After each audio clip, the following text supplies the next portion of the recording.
YCP social media activist Varra Ravinder Reddy వ్యవహారం ఏపీలో చర్చనీయాంశంగా మారింది.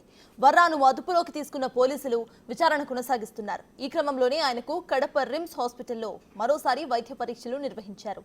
దీంతో పాటు వైఎస్ సునీత కూడా పులివెందులలో ఫిర్యాదు చేసే అవకాశం ఉందని భావిస్తున్నారు.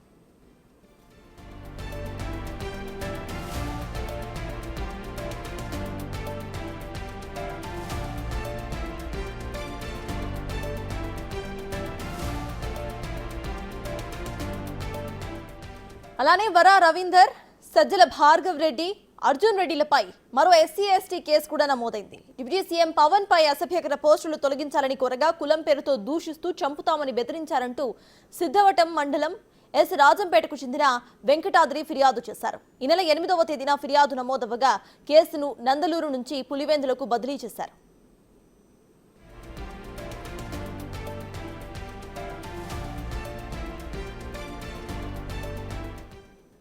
ఇప్పటికే వర్రాపై రాష్ట్ర వ్యాప్తంగా 40 కేసులు నమోదయ్యాయి. కుటుంబ సభ్యులను టార్గెట్ గా చేస్తూ అసభ్యంగా పోస్టులు పెట్టడంతో వర్రా స్టైలే వేరని కూటమి నేతలు విమర్శలు గుప్పిస్తున్నారు. ఎంపీ అవినాష్ రెడ్డి అనుచరుడిగా ఉన్న వర్రా బెదిరించడం, దందాలు నడపడంలో స్పెషలిస్ట్ అంటూ పోలీసులు అంటున్నారు.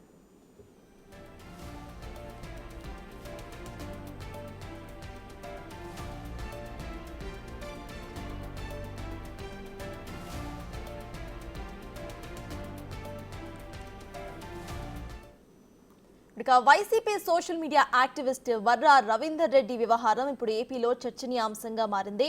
వర్రాను అదుపులోకి తీసుకున్న పోలీసులు విచారణ అయితే కొనసాగిస్తున్నారు. ప్రస్తుతం ఆయన రిమ్స్ హాస్పిటల్లో చికిత్స పొందిన ఆయన వైద్య పరీక్షలకు హాజరైనట్టుగా తెలుస్తోంది. ఆ తర్వాత వైఎస్ సునీత గురించి పులివెందులో ఫిర్యాదు చేసే అవకాశం కూడా ఉందని భావిస్తున్నారు. వర్రా రవీందర్ గురించి మాట్లాడుకుంటే ఆయనతో పాటు సజ్జల భార్గవ్ రెడ్డి, అర్జున్ రెడ్డిలపై మరో ఎస్సీ/ఎస్టీ కేసు కూడా నమోదైంది. ఇదే అంశంపై పూర్తి డీటెయిల్స్ ను మా ప్రతినిధి దామోదర్ అందిస్తారు. దామోదర్, చెప్పండి. ఆల్రెడీ వర్రాపై కేసు ఉంది, ఇప్పుడు మళ్ళీ ఎస్సీ/ఎస్టీ కేసు కూడా నమోదైనట్టుగా తెలుస్తోంది. అసలు కేసుకు సంబంధించిన అప్డేట్స్ ఏంటి?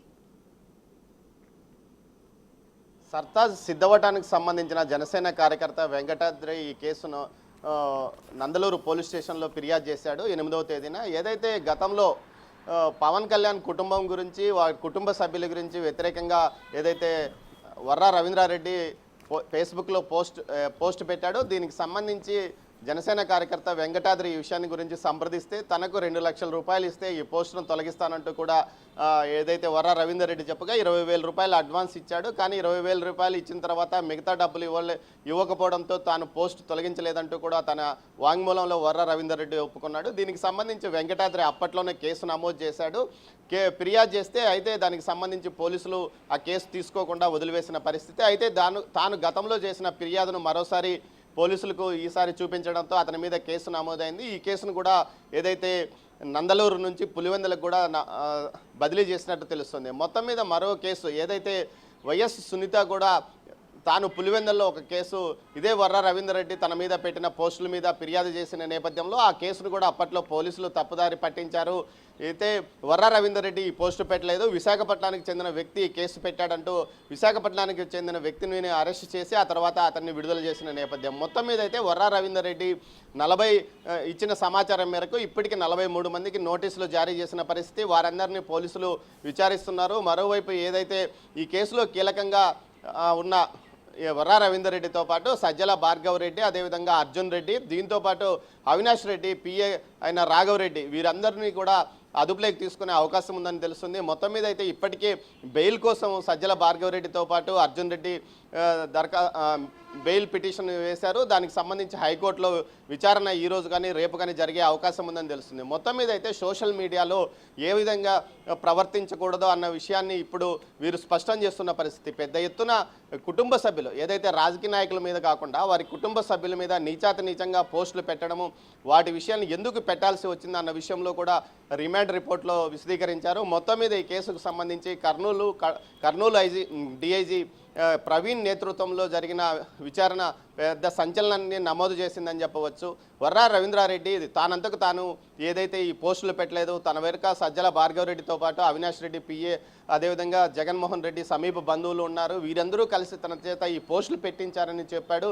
చివరికి అతను అప్రూవర్గా ఈ కేసులో మారే అవకాశం ఉందని కూడా పోలీసులు భావిస్తున్నారు. అదేవిధంగా ఏదైతే రవీందర్ రెడ్డి తాను కేవలం నిమిత్ర మాత్రమే తనకు జీతం ఇస్తున్నారు, అందుకోసం తనతో పని చేస్తున్నారు, తన ఏదైతే ఫేస్బుక్ ఐడితో పాటు పాస్వర్డ్లు కూడా భార్గవ్ రెడ్డి స్వాధీనం చేసుకుని అతనే మొత్తం ఈ పోస్టులు చేయించాడని కూడా చెప్తున్నారు. మరోవైపు ఏదైతే ఈ కేసులో మరో కోణంలో కూడా పోలీసులు విచారిస్తున్న పరిస్థితి కనిపిస్తుంది. ముఖ్యంగా ఏదైతే గత 10 సంవత్సరాలుగా వైకాపాకు అంతర్గతంగా సపోర్ట్ చేసిన ఒక టీం, ఏదైతే ఐపాక్ టీంకి సంబంధించి వీరి పాత్ర కూడా ఏమన్నా ఉందా అన్న కోణంలో కూడా దర్యాప్తు కొనసాగుతుంది. మొత్తం మీద ఏదైతే రాజకీయ సలహాదారులుగా ఉండి ఇలాంటి పెడదరులలో ముందుకు వెళ్లే విధంగా సలహాలు ఇచ్చింది, ఇందులో ఐపాక్ పాత్ర ఎంత ఉందా అన్న కోణంలో కూడా దర్యాప్తు కొనసాగుతున్నట్లు అంతర్గత సమాచారం. అయితే బయటికి ఈ విషయాన్ని చెప్పడం లేదు పోలీసులు. మొత్తం మీద అయితే పూర్తి స్థాయిలో గత 5 సంవత్సరాల కాలంలో సోషల్ మీడియాలో పోస్టులు అవి ఏ విధంగా వెరితలలు వేసింది, దానివల్ల ఎంతమంది ఇబ్బంది పడ్డారు, కుటుంబ సభ్యులను మహిళలను టార్గెట్గా చేసుకొని ఎందుకు చేయాల్సి వచ్చిందన్న కోణంలోనే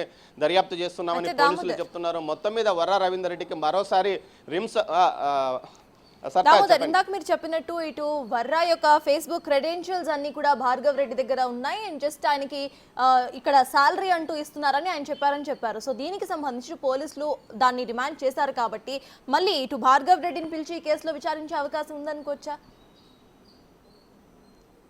ఖచ్చితంగా ఏదైతే సోషల్ మీడియాకి సంబంధించి ఇన్ఛార్జిగా భార్గవ్ రెడ్డి నడిపించాడో అతను తిరుపతిలో ఒక కార్యాలయం, అదేవిధంగా విజయవాడలో ఒక కార్యాలయాన్ని పెట్టుకొని ఇక్కడ నుంచి పోస్టింగ్స్ చేయడం మొదలుపెట్టారు. అదేవిధంగా తిరుపతిలో ఉన్న కార్యాలయం వేదికగా ఒక సోషల్ మీడియా, అదేవిధంగా యూట్యూబ్ ఛానల్ని కూడా రన్ చేశారని చెప్పవచ్చు. కేవలం వైసీపీకి వ్యతిరేకంగా ఎవరున్నారో వారిని టార్గెట్గా చేస్తూనే వీరు తమ వార్తలు కానీ అదేవిధంగా పోస్టింగ్స్ కానీ ఉన్నాయి. ఇందుకు సంబంధించి ఇటు తిరుపతిలో ఒక కార్యాలయం, అదేవిధంగా తాడేపల్లిగూడెము, హైదరాబాద్ ఇట్లా 3 చోట్ల నుంచి పోస్టింగ్స్ చేశారు. దీంతోపాటు విదేశాల నుంచి కూడా కొన్ని పోస్టింగ్స్ చేయించారు. దీని వెనుక పూర్తి స్థాయిలో సజ్జల భార్గవ్ రెడ్డి అండ్ టీం పనిచేసిందని పోలీసులు చెప్తున్నారు.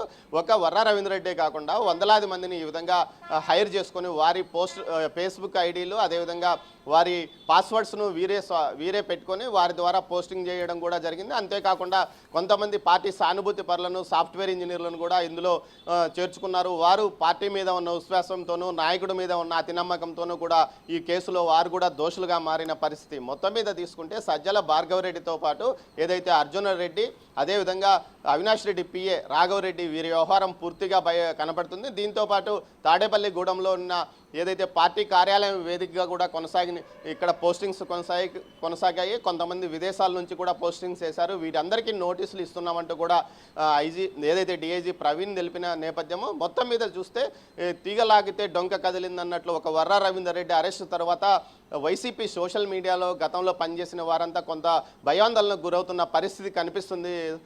మొత్తం మీద ఈ ఘటనకు సంబంధించి ఏదైతే ఈ ఇష్యూకి సంబంధించి పూర్తి స్థాయిలో విచారణ కొనసాగిస్తున్నామో, అవసరమైతే విచారణ పరిధి మరింతగా పెంచుతాము. దీనికి సంబంధించి ఏదైతే గత 5 సంవత్సరాల్లో ఎవరెవరు బాధితులు ఉన్నారో వారంతా ఫిర్యాదు కూడా చేయవచ్చని ఏదైతే డిఐజీ కర్నూలు డిఐజీ తెలిపారు. ఏదైతే మొత్తం మీద తీసుకుంటే వెర్రితలలుగా వేసింది. ముఖ్యంగా ఏదైతే విమర్శ సరిగా ఉండాలి, కానీ దానికి సంబంధించి విమర్శ చేయకుండా వ్యక్తిగత హననం చేసే విధంగా, కుటుంబ సభ్యులను వారి వ్యక్తిత్వాలను దెబ్బతీసే విధంగా నీచంగా పోస్టింగ్లు పెట్టారంటూ కూడా ఆయన కామెంట్ చేశారు. ఒక భాష కూడా పరిధి దాటి వెళ్ళిందంటూ కూడా ఆయన చెప్పుకొచ్చిన నేపథ్యంలో సర్తాజ్ ఖచ్చితంగా ఈ విషయాన్ని పోలీసులు అటు రాష్ట్ర ప్రభుత్వం సీరియస్గా తీసుకోవడం, పోలీసులు కూడా అంతే వేగంతో విచారణ కొనసాగిస్తున్న పరిస్థితి కనిపిస్తుంది. ఒక వర్రా రవీందర్ రెడ్డిని మరోసారి వైద్య పరీక్షలు చేయించిన తర్వాత ఆయన మరోసారి కోర్టులో హాజరుపరిచే అవకాశం ఉంది. ఎస్సీ ఎస్టీ కేసుకు సంబంధించి ఈ కేసుకు సంబంధించి ఖచ్చితంగా ఏదైతే ఇటు నందలూరులో ఫిర్యాదు చేయన కేసు ప్రస్తుతం పులివెందులకు బదిలీ అయింది. ఈ కేసుకు సంబంధించి కూడా భార్గవ్ రెడ్డితో పాటు అర్జున్ రెడ్డిని కూడా నిందితులుగా చేర్చిన నేపథ్యంలో వారిని కూడా కోర్టుకు ఏదైతే పోలీస్ స్టేషన్కు విచారణకు హాజరు కమ్మని నోటీసులు ఇస్తారో ఆ తర్వాత హాజరు కాకపోతే ఖచ్చితంగా వారిని కూడా అరెస్ట్ చేసే అవకాశం ఉంది. Sartaj. Right, thank you Damodar.